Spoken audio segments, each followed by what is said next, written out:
দেশের বাজারে ইতিহাসের সর্বোচ্চ দামে পৌঁছেছে সোনা। বাংলাদেশ জুয়েলার্স সমিতি বাজুস সোনার দাম ভরিতে সর্বোচ্চ ২,৬২৫ টাকা বাড়ানোর ঘোষণা দিয়েছে। ফলে ভালো মানের ২২ ক্যারেট সোনার দাম বেড়ে দাঁড়িয়েছে ভরিতে ২,৩৪,৬৮০ টাকা, যা দেশের বাজারে সর্বোচ্চ।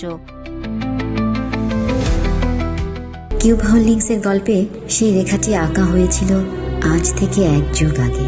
নকশাই আমাদের ভাষা। Cube holdings limited.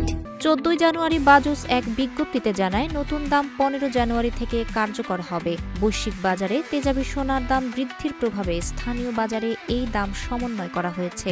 নতুন তালিকা অনুযায়ী ২১ ক্যারেট সোনার দাম ভরিতে ২,১৪,০০৭ টাকা, ১৮ ক্যারেট ১,৯১,৯৮৯ টাকা এবং সনাতন পদ্ধতির সোনা ১,৫৭,২৩১ টাকা।